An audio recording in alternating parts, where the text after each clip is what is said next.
नमस्कार। आप देख रहे हैं यंग तरंग और ये वक्त हुआ है हमारे खास कार्यक्रम करियर कोच का। आज इस कार्यक्रम में हम आपको बताएंगे कि क्या कोरोना के कारण दिसंबर तक हमारे देश में स्कूल बंद रहेंगे और क्या है एजुकेशन का स्विट्जरलैंड मॉडल। और सुप्रीम कोर्ट ने नीट परीक्षा और आईआईटी जेईई की एंट्रेंस एग्जाम को लेकर के क्या एक इम्पोर्टेंट डिसीजन दिया है, तो ये सब हम आपको बताएंगे। आप बने रहिए हमारे साथ और देखते रहिए करियर कोच।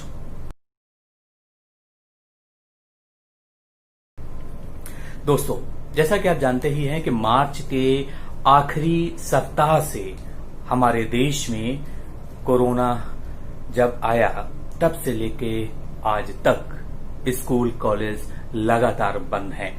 हालांकि अनलॉक 3 की गाइडलाइंस आ गई हैं और उसमें भी स्कूल कॉलेज को खोलने का कोई फैसला नहीं लिया गया है।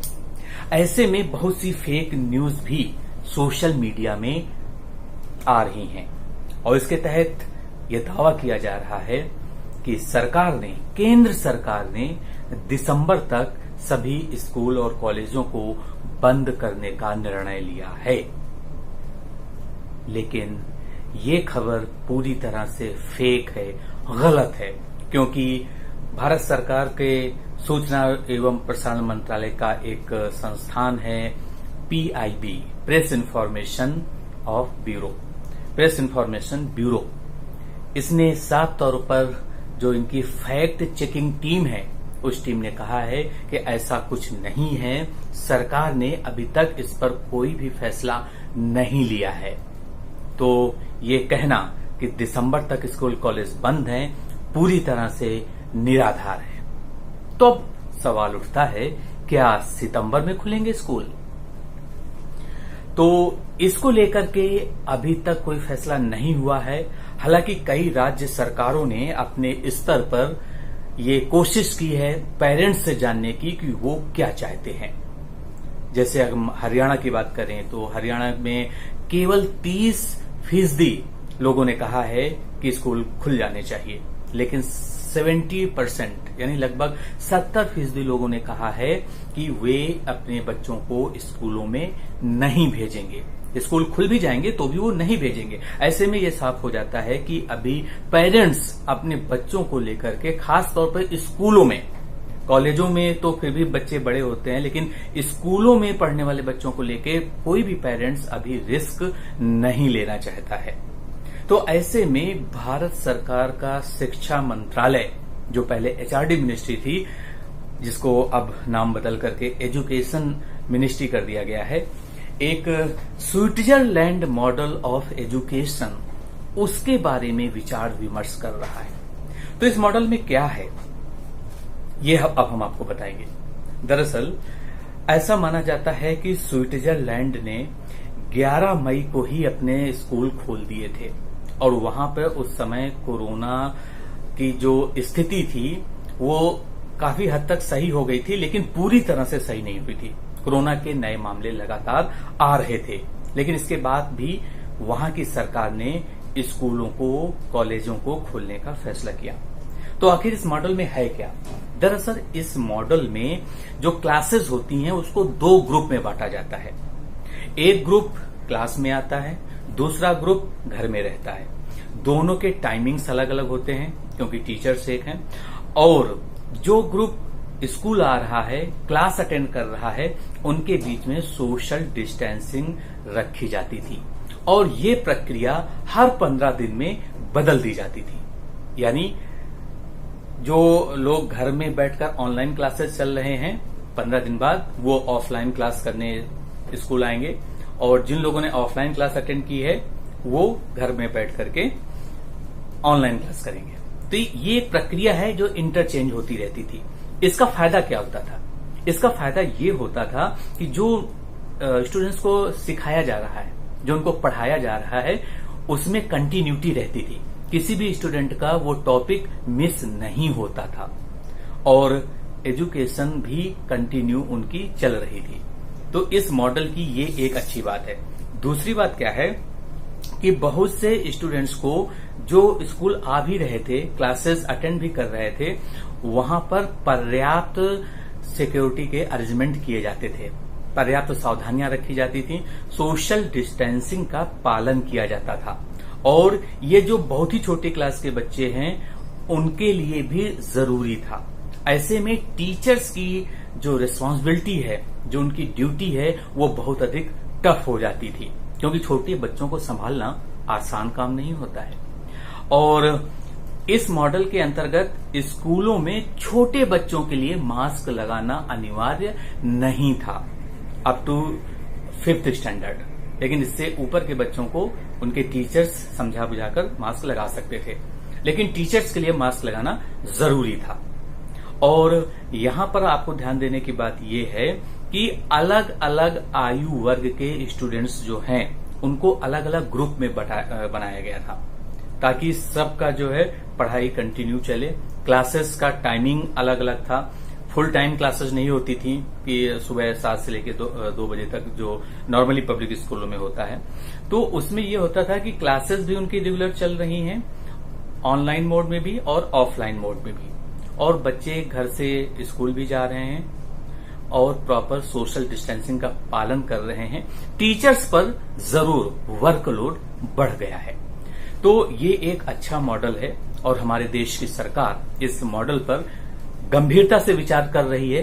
तो अगर सितंबर में स्कूल खोले जाएं सकते हैं, अगर कंफर्म नहीं है, ऐसा हुआ तो हो सकता है कि स्विट्जरलैंड मॉडल ऑफ एजुकेशन के आधार पर हमारे देश में भी स्कूल और कॉलेजों में पढ़ाई की शुरुआत हो सके। और अब हम आपको बताते हैं कि क्या सितंबर में स्कूल खोलने का फैसला कुछ राज्य सरकारों ने कर लिया है। जी हां, दरअसल हमारे देश में आपको पता ही है कि 28 राज्य हैं और 8 केंद्र शासित प्रदेश हैं। और असम ने ये कहा है कि 25 अगस्त के बाद वो तय करेंगे कि उनके राज्य में स्कूल खुलेंगे या नहीं खुलेंगे।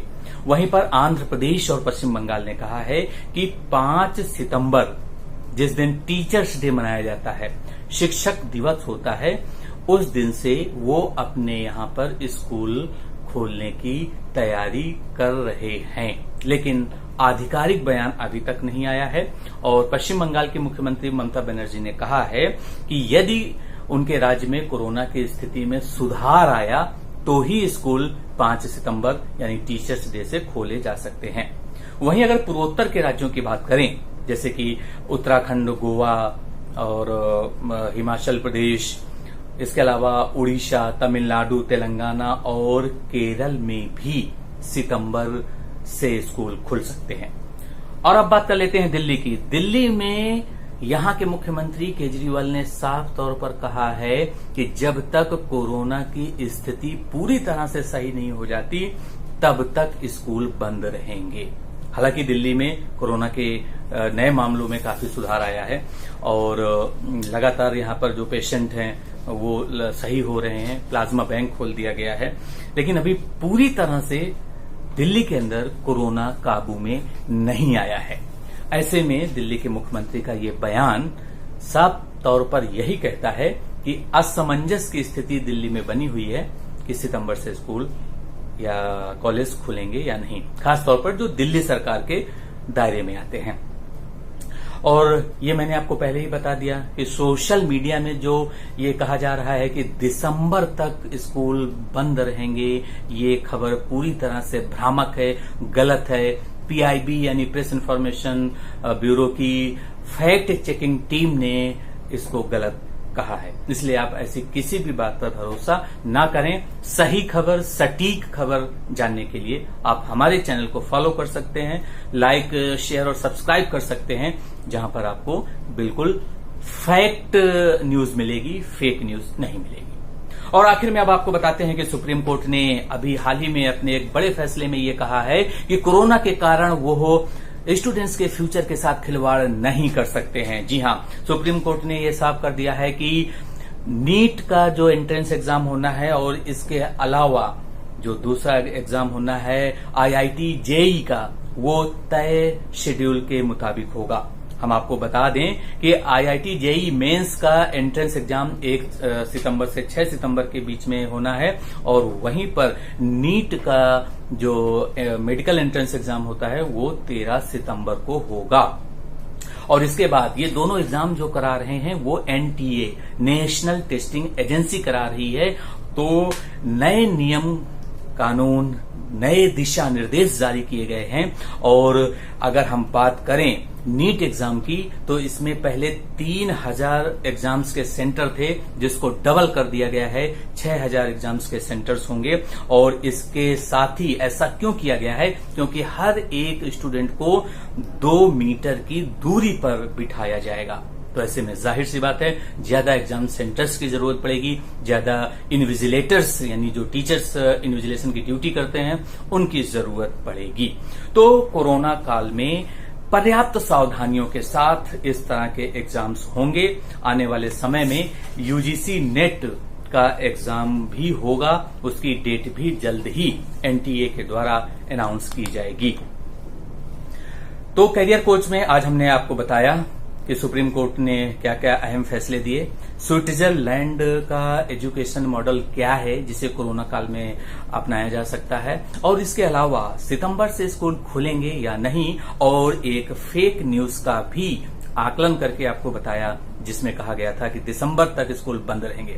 उम्मीद है आपको हमारे इस प्रोग्राम में कुछ न कुछ जानकारी जरूर मिली होगी। आपको हमारा वीडियो कैसा लगा आप अपना फीडबैक कमेंट बॉक्स में दें और साथ ही हमारे चैनल को लाइक, शेयर और सब्सक्राइब करना ना भूलें और साथ ही में बेल आइकन को भी प्रेस करें ताकि आपको सभी जानकारी मिलती रहे। तो आज के लिए इतना ही। देखते रहिए यंग तरंग। नमस्कार।